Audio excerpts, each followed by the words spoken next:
They called me a murderer, a man who killed in cold blood, even though my hands never touched the knife. I remember the clang of the prison gates, the taste of iron in the air, and my father's voice as he let them drag me away. I spent 18 years behind bars for a crime my brother committed. And now I am back, not for revenge, but for justice so sharp it will cut deeper than any blade. If stories like this keep your eyes glued and your heart racing, then you're home. Subscribe to Fruition Wonders, where African folktales are not just told, they are felt. Hit like, drop a comment, and share, so more people learn the lessons hidden in our stories. They say, when a man loves two children unequally, one will grow wings and the other will grow scars. That was my childhood in one sentence. My name is Chima, the second son, the quiet one. My older brother, Obina, was the star. He could set the house on fire and still be praised for keeping it warm. I, on the other hand, could do 10 things right and still be blamed for the 11th. Father's love was not a river. It was a narrow stream that flowed only toward Obina, and I learned to drink from the dry ground. The night that changed everything started like any other. Obina wanted to celebrate a deal he had just closed. He dragged me to the village square. I didn't want to go. I never liked his wild friends or their loud drinking. But saying no to Obina was like trying to stop the wind with your hands. The rain fell hard that night. Laughter echoed through the market stalls. And then shouting. A fight broke out. I saw Obina push a man. I saw the man push back. Then Obina pulled a knife, his eyes wild, his breath heavy. I shouted for him to stop, but it was too late. The man collapsed, blood mixing with the rainwater beneath our feet. We ran. Obina, we must go to the police, I pleaded, my voice shaking. He turned to me with a cold smile. We say nothing. By morning, the village was crawling with police. Someone had seen us. They had seen me. I was dragged out of bed in front of our neighbors. Obina stood in the corner, silent, and my father, my own father, looked the officer in the eye and said, "Yes, Chima has been troubled lately. It's possible he did it." It felt like the ground opened beneath me. I shouted the truth. I told them Obina was the one, but my words were like rain on stone. They left no mark. The courtroom was cold. Faces I had known my whole life turned away from me. Witnesses swore. They saw me holding the knife. Father said I had always been jealous of Obina. Obina cried fake tears, saying he loved me and wished I'd never done such a thing. When the judge spoke, his words carved my fate into stone. Chima Okeke, you are sentenced to 25 years in prison. I remember thinking, when a tree's cut by the one who planted it, even the stump weeps. Prison changes a man. It kills the boy and builds a creature made of patience and fire. I spent years watching time crawl. My innocence was mocked, my name forgotten. But I also learned something. Truth is like smoke. You can trap it for a while, but it always finds a crack. And when I finally stepped out of those gates, after 18 long years, I was not the same Chima they sent inside. I was a storm, and I was coming home. But when I returned, nothing was as I left it. Father was sick, and Obina was gone. The compound looked smaller. The walls that once felt like home now looked like prison walls. Father lay on a mat, thinner, weaker, a shadow of the man who'd condemned me. When he saw me, he froze. His lips trembled. "Chima, You came back. Even the rain returns to the earth that rejected it, I said. He looked away, ashamed. What do you want? The truth, I whispered. I started digging quietly. Old neighbors, market women, people who once spat when they heard my name.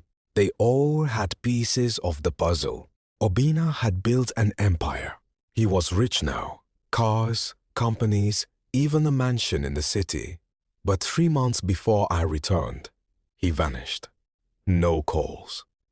No letters. Nothing. Some said he had fled the country. Some said he was hiding. One former family driver told me something that chilled my blood. Obina always feared one thing, that you would come home. I confronted father one night. Tell me, did you ever regret it? Tears rolled down his cheeks. I did what I had to do. Obina was the future. You were strong. You could survive it. I laughed, a dry, bitter sound. When a man sacrifices one son for another, he curses them both. That night, a seed was planted in my heart. Not revenge, not anger, justice. I visited father often after that. I smiled. I cooked. I listened. But behind every kindness was a calculation. First, I leaked a rumor that Obina had confessed the crime before vanishing.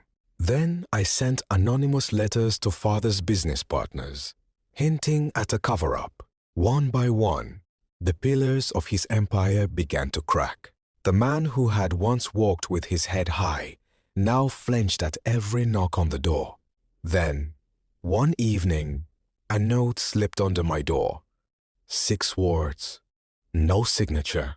I know what you're planning. I found him waiting for me one night, thinner, older, but still carrying the arrogance I remembered. Obina. Brother, he said, forcing a smile. We must stop this before we destroy each other. We destroyed each other the day you watched them chain me, I replied. The pressure broke father. He called a family meeting. Uncles, elders, neighbors. And there, trembling and sweating, he confessed it all. He told them Obina had killed the man. He told them I was innocent. He told them he chose to protect one son at the cost of the other. The room was silent, then disgusted. The family name that once commanded respect now tasted like rust. Obina tried to run, but my groundwork was already done. The police reopened the case. Old evidence resurfaced. Witnesses returned. This time, it was Obina's wrists they cuffed. As they dragged him into the waiting van, his eyes met mine, terrified, small. You ruined everything, he shouted. No, I said. I only balanced the scales. As they dragged him, the whole town gathered like ants around spilled honey. Some came to witness justice. Others came to feed on scandal. But I came to watch the wheel of fate turn. The same hands that had once chained me now chained him. The same jeers that mocked me now spat his name like sour cola. Father stood in the crowd, his agbada hanging loose on his shoulders, his once proud eyes now dull and broken. You've made your point, he whispered as I passed. No, I answered quietly. I've only started. Because chains were never the end of my story. They were only the beginning. They say, when a tree chooses which branch to water, it must not cry when the other one withers. Father watered Obina. He watched him bloom while I rotted in a cage. Now it was his turn to wither. The confession he made to the elders spread like wildfire. Contracts vanished. Allies walked away. Men who once bowed to him crossed the street to avoid his gaze. The family name he protected more than his blood was now dirt on people's tongues. And I made sure the fall didn't stop there.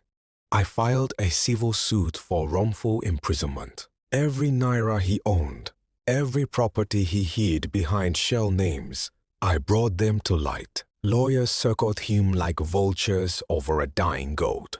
Each time his lawyer spoke of family reconciliation, I asked one question. Did he reconcile me with the years I lost? Weeks turned to months.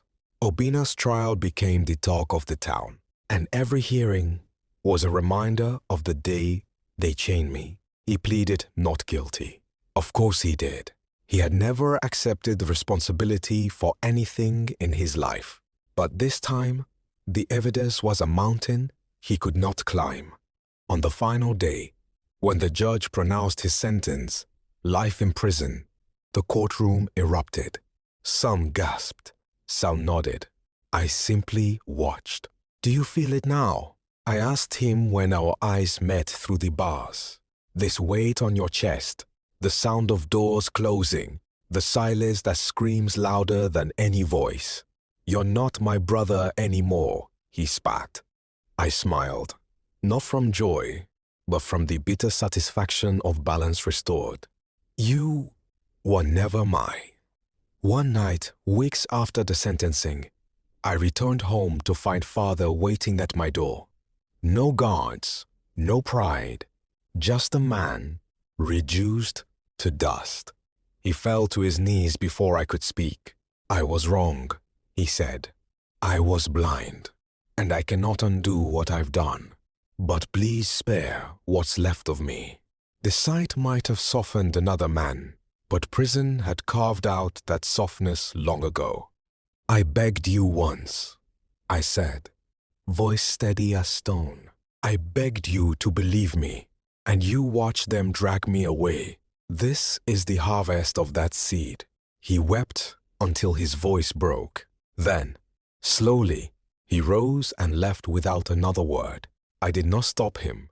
When a man sets fire to his home to keep one room warm, he should not cry when the ashes choke him. The town moved on. Obina's name was forgotten. My case became a cautionary tale whispered to sons and daughters, a warning of what happens when justice is traded for favoritism. Yet, when the noise faded, I was left alone with the silence I had chased all these years. I had balanced the scales. I had burned the throne of betrayal to the ground. And still the nights were cold. People think revenge tastes sweet. They are wrong.